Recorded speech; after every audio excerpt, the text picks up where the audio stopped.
বাড়ি কোথায়? আমার বাড়ি মদিনা। আমার বাড়ি মদিনা। হায় হায়, মদিনার কথা শুনে বিবির বুক একেবারে ভরে গেল। আরে তুমি আমার নবীর শহর থেকে এসছো, তুমি আমার হুসেনের শহর থেকে এসছো, তুমি আমার জয়নবের শহর থেকে এসছো, তুমি ফাতেমার শহর থেকে এসছো। আরে এসো এসো, আমার বাড়িতে এসো। তুমি কে? আরে বিবি, তুমি যে হুসেনের নাম লিখছো, সে হুসেন আমার আকা, সে হুসেন আমার মৌলা। আরে তুমি কে? আরে মুসলিম ইবনে আকিল। আরে আমি আকিলের পুত্র মুসলিম। আজরকুম আলাল্লাহ। আরে বিবি হাত পা ধরছে, ও আমার মৌলা। আরে আমার সৌভাগ্য যে আপনি আমার বাড়িতে এসেছেন। আজরকুম আলাল্লাহ, আপনি আমার বাড়িতে এসেছেন, আমার সৌভাগ্য। বাড়িতে গেলেন, স্থান দিলেন। জনাবে মুসলিম ওযু করলেন, নামাজ পড়ছেন। নামাজ পড়তে পড়তে পুরো রাত ইবাদত।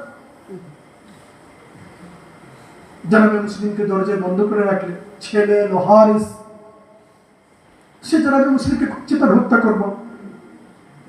বলে কি ব্যাপার? বলে পুরো শহর খুঁজে এলাম, মুসলিমকে পেলাম না। মুসলিম তো ঘরে। মুমিনা কি করবে? শেষে হারিস জানতে পারলো। বলে বাহ, যাকে আমি পুরো শহর খুঁজছি সে আমার বাড়িতে। আজিজ, জনাবে মুসলিমকে ধরে নিয়ে যাওয়া হলো। জনাবে মুসলিম ওখান থেকে সরে গেলেন। একটা ছোট্ট যুদ্ধ হলো।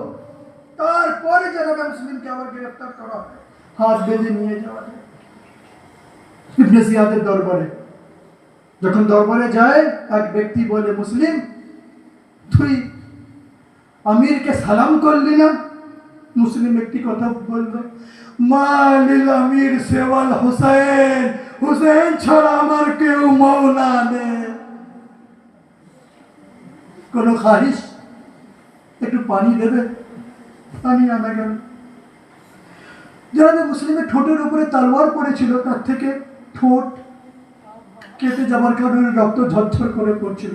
জনাবে মুসলিম পানিকে নিজের মুখে লাগালেন, পানি রক্ত লাল হয়ে গেল। দ্বিতীয় পানি আবার লাল হয়ে গেল। তৃতীয় পানি। বলে আর আমার নসিবে পানি নেই।